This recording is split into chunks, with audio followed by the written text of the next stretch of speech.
E aí ele vai tratar de coisas presentes, né, do tempo presente, assim como as igrejas da Ásia Menor que foram instaladas ali. E aí depois de ele tratar dos problemas presentes, então ele começa a falar de um futuro. E aí você vê no verso 3 a promessa, né, de tanto quem lê como quem ouve, que você não vê em nenhum outro livro da Bíblia. Isso é muito importante, dar uma atenção nisso. Ouvem e guardam o que nela está escrito. Exatamente. E aí você vê que Jesus está no meio dos candeeiros. Quem é os candeeiros? A igreja. E aí depois os ministros estão nas suas mãos, ou na sua destra direita. Então por que ele está no meio das igrejas e os ministros estão na mão? Porque o ministro ele tem que estar mais perto. Ele tem que estar pronto para ouvir aquilo que ele vai ter que transmitir, porque aquilo que ele transmite não é dele, vem de Deus. Então é muito poderoso. Aí você pega as 7 igrejas e você vê que dentro de uma visão geral, todos os problemas que as igrejas vivem na atualidade daquele tempo, Jesus usa os problemas que eles vivem ali, né, de um modo geral, da vida corriqueira, para mostrar como estão espiritualmente. Por exemplo, lá na última igreja, é só um exemplo, tá? Eu vou voltar. Você vê, Jesus está citando a igreja de Laodiceia. Vocês são mornos, e o morno Deus vomita. Mas o que Deus está querendo dizer com isso? Quem nunca leu o Apocalipse? Simples, é porque assim, Deus trata com a igreja usando um problema da cidade, ou seja, aquilo que eles viviam dentro da vida corriqueira deles do dia a dia. Aquela cidade, ela tinha um problema muito sério de água, e o pastor Rodrigo sabe melhor que eu. Então, por exemplo, vem água de Colosso e vem água de Herápolis, que é 2 cidades circunvizinhas ali. E aí então fizeram arquedutos ali para chegar água, para sanar o problema da cidade. Só que de Colosso vem água gelada e de Herápolis vem água quente, as águas termais. Aí quando chega em Laodiceia, o que acontece? Tem um choque térmico. Vai ficar morna. Eita. E serve para que água morna? Se a gente fala isso aqui ou não. Só que qual que é o problema? Aí o problema é que a água fica morna, ninguém bebe, a ponto de te dar ânsia. Então Jesus usa esse problema para dizer como estava a situação da igreja naquele tempo. Uma igreja que eu gosto de falar bastante também, Rô, é a questão de Pérgamo. Eu falo muito sobre Pérgamo. Você vê que Pérgamo, ela não é uma cidade tão imponente, tão poderosa assim como Éfeso. Que é a primeira, é a capital da Ásia Menor. Então Éfeso está em destaque, tanto é que ela é a primeira a ser citada. Só que aí quando chega em Pérgamo, o que é lindo de Jesus, Rô?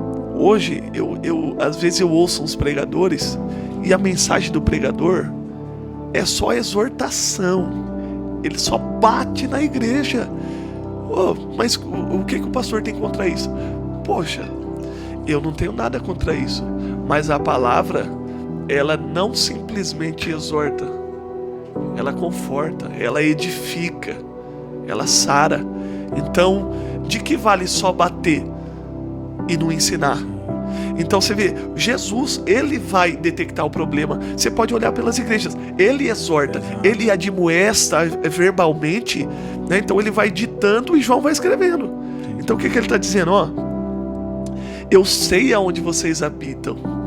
Vamos começar do verso 1 aqui, Ao anjo da igreja de Pérgamo escreve: aquele que tem espada afiada de 2 gumes. A Bíblia, quando fala de espada, ela está falando do juízo de Deus. E aí quando a gente fala do juízo de Deus, a gente pode ir para Hebreus 4:13, que a palavra de Deus é viva e eficaz, mais cortante que espada de 2 gumes. Então o poder da palavra, ele tem um poder de visão tão profundo, que a alma e o espírito chegam a ser interligada, uma coisa só. Só que o poder da palavra tem poder de dividi-los. Aí você vê, eu sei aonde vocês habitam, aonde é que está o trono de Satanás. E sabe uma curiosidade aí, Rô? É que assim, essas cidades, elas eram cidades de muito paganismo. Até porque nesse período aqui é um período de muita perseguição.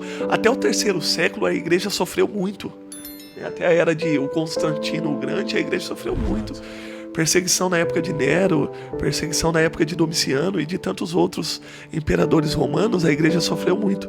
Então, nesse período aqui, o cristianismo ele não era bem aceito, ele não era uma religião legal que Roma imputou e disse assim, pode cultuar o Deus de vocês, não.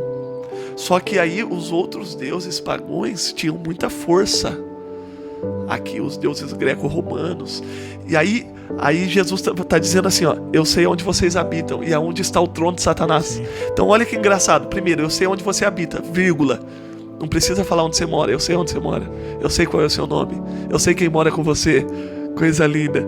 Aí ele está dizendo assim, ó, só que vocês são vizinhos do diabo, vocês são vizinhos de Satanás, vocês estão instalados aonde está o trono de Satanás. Há quem diga historicamente, porque assim, pelo fato de ter vários templos pagões ali, assim como o deus Asclépio, o deus cobra, o deus da cura, né? Que muitos turistas vinham para fazer cultos místicos e rituais assim tenebrosos para receberem, entre aspas, curas com serpentes. Tinha o templo do deus Zeus, que há quem diga que seja o mais imponente de todos. E aí, segundo alguns, não afirmo e nem afirmem isso, tá?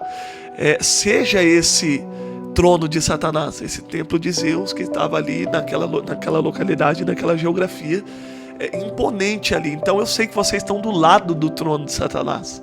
Vocês estão no quintal do diabo.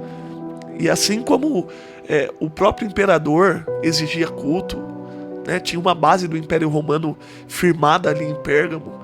Então, ser crente nessa época é muito diferente de ser crente hoje.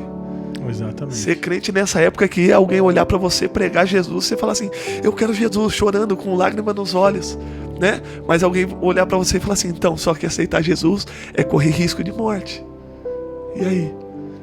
Que é o que a igreja primitiva passava a todo instante. Então, é tudo um aprendizado. Sim. O que é aceitar Jesus hoje? Eu aceito Jesus, eu estou nas mesmas práticas, eu minto, eu posso viver do jeito que eu estava, eu posso continuar com gíria, eu posso continuar com palavrão. Não. Quando você aceita o Evangelho, as boas novas do Evangelho de Jesus, o Espírito Santo que te convenceu ali no ato da pregação da palavra, ele também vai se encarregar de convencer o seu coração. Não são pessoas, é o Espírito da mudança genuína através da palavra. Então, aí entra naquilo que a gente estava falando, processo, né? Aí você vai ver que Antipas era pastor dessa igreja. Sim. E aí ele foi morto dentro de um boi de bronze a ponto de estar incandescente. Você imagina o tamanho da perseguição. Mas olha o que Jesus continua dizendo, ó. Aqui, ó. E não negastes a sua fé em mim. E mesmo nos dias de Antipas, que fiel testemunha em mim foi morto entre vós, onde Satanás habita. Então, Antipas, ele não abriu mão daquilo que era Jesus, daquilo que fazia sentido para ele. Então, aconteça o que acontecer, aqui a gente já pode abrir um parênteses também para aplicar, viu, Rô? Aconteça o que acontecer, não abra mão daquilo que Deus tem com você. Aconteça o que... mas vão me tirar, mas vão me matar, mas vão falar de mim. Não, mas eu estou mais preocupado no que realmente é prioridade. E o que é prioridade? O que é prioridade para Antipas aqui? Jesus. O Evangelho. Tanto é que ele não abriu mão disso e foi morto por isso. Aí você vê. Todavia, aí Jesus vem com toda a delicadeza.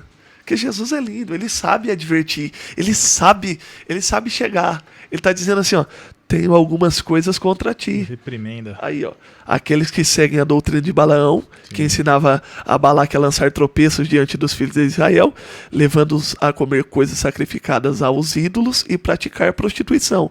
Aí também depois ele vai falar dos nicolaítas.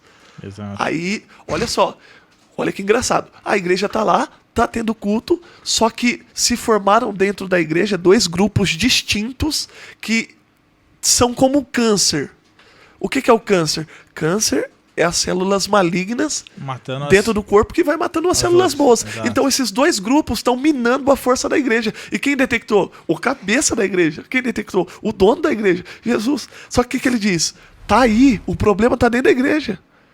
E como que a gente resolve? Como que a gente faz? Primeiro, o que está acontecendo precisa ser revelado. E ele mesmo revela. Primeiro tem que acabar com esses dois grupos. Aí você vai falar assim, qual que é o grupo dos que seguem a doutrina de Balaão? Aí você vai ver Balaão, você volta lá para o livro de Números. Sim, exato. Aí quem que é Balaão? Balaão é um profeta vendido. É um profeta que abriu mão de tudo quanto... Porque você imagina aqui, chega Balaque. Vamos usar uma analogia para a gente entender. Olhando para Balaão e dizendo assim, ei, tem ar-condicionado na sua tenda? É só uma analogia para a gente entender. Tem ar-condicionado na sua tenda? Não tem. Seus filhos estudam em escola particular? Não estuda. Sua esposa usa as melhores roupas, vai no melhor salão de beleza? Não vai. Você tem piscina na sua casa? Não tem. Eu posso te dar. Mas o que você precisa? O que eu preciso fazer? É só amaldiçoar o povo de Deus. Grande erro. Aí ele vai tentando. Só que o que acontece? Chega uma hora que até a jumenta tem que falar para ele entender. Só que ele estava tão distante de Deus, e quem está distante de Deus não consegue enxergar o que ele está fazendo. Maravilha. Ô, pastor Lércio, infelizmente, eu acho que eu tenho mais 5 minutinhos aqui. E esse podcast voou. A gente não saiu rápido, da igreja de Pérgamo. Muito Pulamos rápido, ainda você Esmirna, imagina. falamos por cima da igreja de De Éfeso, Éfeso. perdeu o amor, né? Perdeu o amor. Meu Deus do céu.